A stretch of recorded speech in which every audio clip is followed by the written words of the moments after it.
Hello বন্ধুরা, আপনারা সবাই কেমন আছেন? আশা করছি সবাই ভালো আছেন। তো আবারও আমি চলে এলাম একটা ছোট্ট নতুন ভিডিও নিয়ে।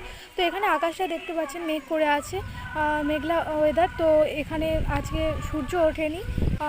তো আজকে মহালয়া, গান শোনা যাচ্ছে, অবশ্য কিছু বুঝতে পারছেন। তো এখানে মা আসছে, তার একটা অন্যরকম আমেজ, নতুন পোশাক, নতুন সব কিছু আনন্দ। তো তারপর এখানে দেখুন, আজ অংশুর বাবা চলে যাবে, তো তাই অংশু বাবাকে আদর করে দিচ্ছে, খুব আদর করছে। তো বাবা আজ গেল না, যাবে বলে আর যাওয়া হলো না। তো বাবা এখানে জাল ফেলছে, তারপরে কয়েকটি মাছ পড়লো, যেগুলো না নেওয়ার সেগুলো ছেড়ে দেওয়া হলো, আর যেটা নেওয়ার সেটা নিয়ে নেওয়া হলো। এটা খুব একটা বড় মাছ নয়, তবুও এটা নেওয়া হলো, রান্না হবে। তো তারপরে এখানে অংশুর বাবা অংশুকে এটা কেটে দিয়েছে। এটা যাদের গ্রামের বাড়ি হয় তারা অবশ্যই জানবেন, এটা ফোপল বলে আর কি। আর দেখুন, সন্ধ্যাবেলা আমি অমাবস্যায় মহালয়াতে একটু সন্ধে দিলাম। তারপরে প্রতাপ এসছে, ভাইপো।